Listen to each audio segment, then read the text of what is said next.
மழைநீர் சூழ்ந்து பாதிக்கப்பட்ட குடும்பங்களுக்கு செங்கல்பட்டு வடக்கு மாவட்ட பாஜக தலைவர் தலைமையில் உணவு விநியோகம் செய்யப்பட்டது. மிக்ஜாம் புயல் மழையினால் சென்னை மற்றும் அதன் சுற்றுவட்டார பல்வேறு பகுதிகளில் சாலைகள் மற்றும் குடியிருப்பு வீடுகளில் மழைநீர் சூழ்ந்து பொதுமக்கள் பெரும் சிரமத்திற்கு ஆளாகி வருகின்றனர். இந்த பாதிப்புகளினால் பல்வேறு பகுதிகளில் பொதுமக்கள் வீட்டிலிருந்து வெளியே வர முடியாத நிலை ஏற்பட்டதுடன் மின் இணைப்பும் துண்டிக்கப்பட்டுள்ளதால் அத்தியாவசிய பொருட்கள் உணவு கிடைக்காமல் ஏராளமான பொதுமக்கள் அவதிக்கு உள்ளாகி உள்ளனர்.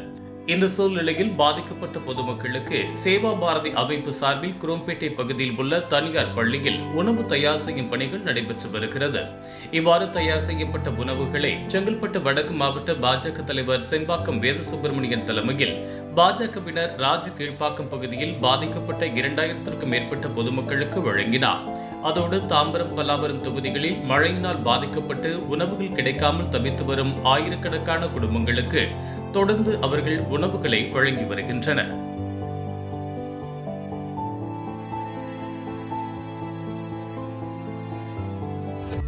இதுபோன்ற உள்ளூர் செய்திகள், மாநில செய்திகள் மற்றும் பயனுள்ள தகவல்களை உடனுக்குடன் தெரிந்து கொள்ள GST ஆன்லைன் மீடியாவை இலவசமாக சப்ஸ்கிரைப் செய்து கொள்ளுங்கள்.